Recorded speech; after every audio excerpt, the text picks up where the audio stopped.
The final move has been made, the Grandmaster bested at his own game, and the challenger lies fallen on the ground. How do the Avengers recover from this gigantic mess?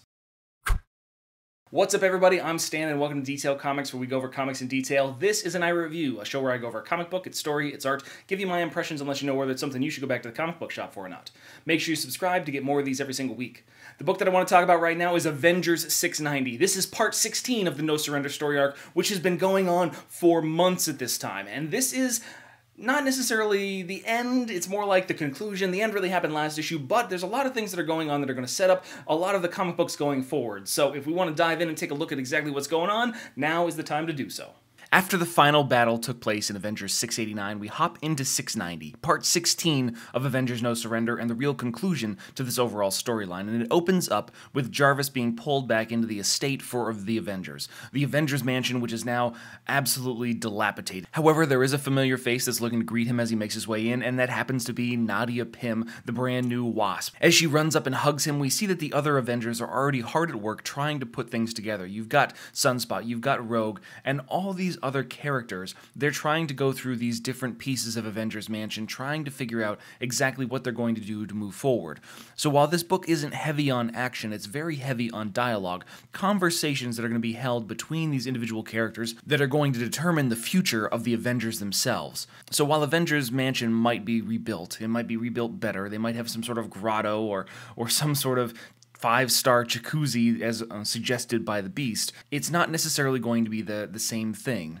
They also require that a decision be made when it comes to Voyager and how she is going to be things.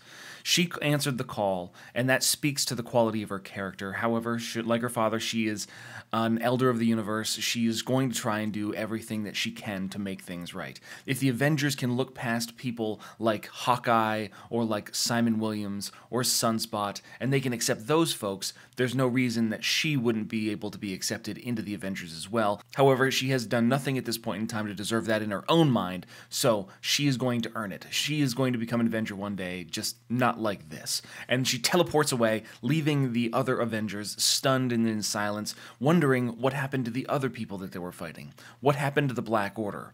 What happened to the Lethal Legion? And when we head across the universe to Angergal, we actually see where the Black Order is. They have been resurrected by the Challenger for this game. These Elders of the Universe have brought them back to life. The Black Order still retains their lives, and the Grandmaster calls upon them, something that is going to need their particularly destructive skill set. And out on nowhere, sitting in a bar inside the head of a dead Celestial, we actually see the Lethal Legion talking and trying to figure out exactly what they're going to do with their newfound rebirth. What they figure out is that they're going to combine. They're going to test out their strengths once again to see what kind of trouble they can get into. Inside Texas, we see the Living Lightning combining with Red Wolf to take out an AIM facility that is somehow sprung up. Inside Avengers Auxiliary HQ, you've got the repair of the Vision going on as she's fixed this particular person, bringing him back to a working status. But that also leaves Roberto. Roberto is on the phone. He's talking to somebody. He's not necessarily sure what he's going to be doing. It's a good lesson. The Avengers teach a good lesson.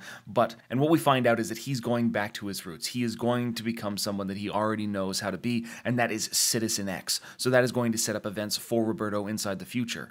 When we see Synapse and we see Scarlett Witch and we see Brother Voodoo, we know that Quicksilver is outside the physical reality. He is in the space between universes. He's outside of time. So Scarlett Witch and Brother Voodoo are going to combine their strengths, their powers, and go search for Pietro.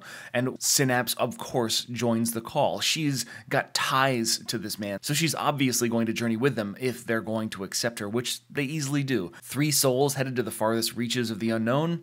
What bad could happen? Back at Avengers Mansion, we have more conversations. You've got Falcon, you've got Captain America, you've got Wonder Man. Wonder Man, of course, needing a change of pace, more readily available than he really thinks. Hercules is talking to this man that went toe-to-toe with the Hulk, and he's just like, have you ever feasted with the gods? So Hercules, the mighty Thor, of course, before she died, they get blasted up into the Bifrost by Heimdall, and they go off to drink the drinks of gods and feast unlike mortal men have ever experienced.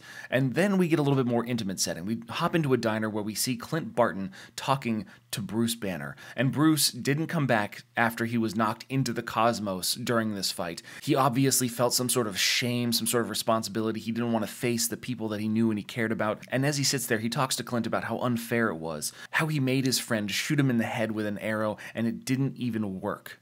It didn't even work. And what happens is Clint, of course, being the person that he is, just looks him square in the face and say, hey, well, I experienced a vision, not just saw it, tasted it, felt it. Everybody that I cared about, everybody that I ever loved was dead, and the Hulk's footprints were all over him. So, glad to do it.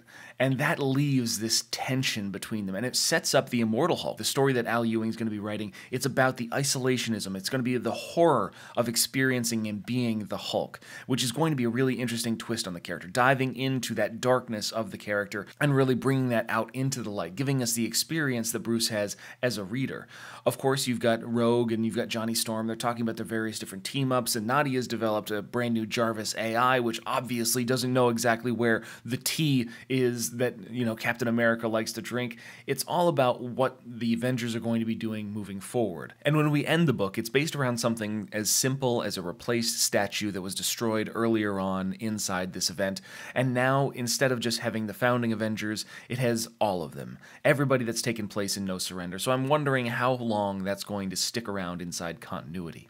And as we finish the epilogue, we actually see Voyager sitting on some sort of floating orb next to the Challenger, who's bound inside these cosmic kind of gauntlets, these shackles that are keeping him from breaking loose and killing her and then everyone else.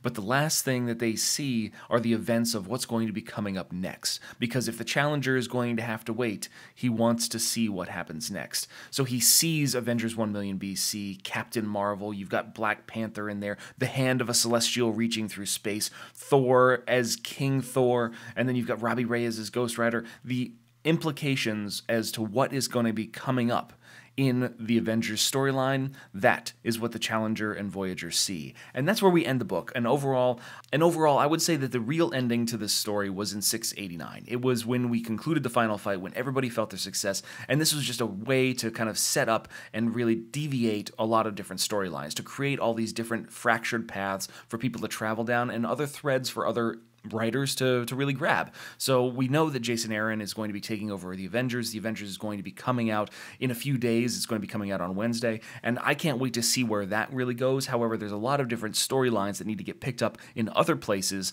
that haven't really been spoken about at this point in time. So that's where the real key lies. Where do these other threads, these other narratives end up, and how do they move forward? So that's the interesting thing to look at. But I want to know what you guys think, so hit me up in the comments down below and we can start that conversation. As always, if you like what you see, hit the like button. Don't forget to subscribe to get more news, reviews, and commentary on comic books, comic book movies, comic book TV shows and games, and anything and everything inside the world of comics.